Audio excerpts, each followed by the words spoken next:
So hello guys, स्वागत है आप सभी का मेरे इस प्यारे से ब्लॉग में। गाइस, मुझे मेरे साले जी की शादी अटेंड करने के लिए जाना था कोटड़ी राजस्थान, जहां मैं अपने गांव से प्रतापगढ़ और अरनोद होकर के कोटड़ी पहुंचा। रास्ते में मुझे बहुत सारे गांव मिले, आप देख सकते हैं। और अब मैं पहुंच जाता हूं गांव अरनोद में, जहां पर केआर फैशन के सामने मैं रुकता हूं, जो कि कपड़ों की बहुत ही फेमस शॉप है।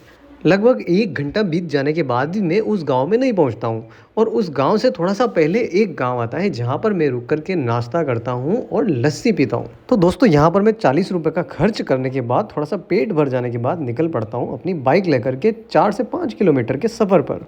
अब मैं कोटड़ी गांव के इस रास्ते पर चल पड़ता हूं, जहां पर राजस्थान के प्रसिद्ध देव स्थल हरि हनुमान जी के इस प्रवेश द्वार से होकर के ही मैं उस गांव में प्रवेश करता हूं, जहां सड़क पर उड़ती हुई धूल के साथ मेरा इस गांव में स्वागत होता है।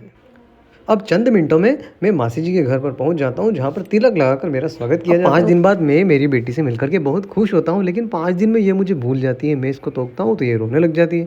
अब चाय आ जाती है, हम थोड़ी सी चाय की चुस्की लेते हैं और फिर अरे यहाँ तो फोटोग्राफर अपने मिलने वाले निकल जाते हैं, सोनू भैया। अब कुछ समय बाद यहाँ पर भारतीय हिंदू संस्कृति में जो शादियाँ होती है, उसमें गोतिड़ा लाने की एक प्रथा होती है, जिसमें महिलाएं जो है वो कलश उठा करके घर पर आती हैं और इनके पति के द्वारा इसमें कुछ पैसे और मिठाई रख करके इसको उठाया जाता है। इस शादी ब्याह में भैया जी काम कर रहे हैं नाली साफ करने का, और ये जमाई साहब काम कर रहे हैं चाय पिलाने। बढ़िया आका का फर्ज हो बिल्कुल जमाई साहब, आगे बनना पड़ा सकते ताकि टंकी मिल रहा क्यों नटिया हो। अबे चाय पाओ ना। अब चाय पीने के बाद जो गोतिड़े में कलश आए थे, ये उठा करके हमें स्टोर रूम में रखने थे, जहाँ मैं और मेरे साला जी और एक और साले जी ने मिलकर के ये कलश ठिकाने लगा। इधर हमारे मित्र अरविंद जी से मुलाकात होती है, जो कि फ़ोन पर व्यस्त ही रहते हैं हमेशा। अभी शाम हो जाती है और मेहमान आने लग जाते हैं और खाना भी शुरू हो जाता है। इधर लेने देने का काम चल रहा होता है, तब तक हमारे कुछ मित्र आते हैं, उनसे मिलते हैं, बातें करते हैं, रिश्तेदारों से मिलते हैं, और फिर हम भी खाना खाने के लिए बैठ जाता है, जहाँ मैं लस्सी की 2-3 दुन्ने पी जाता हूँ।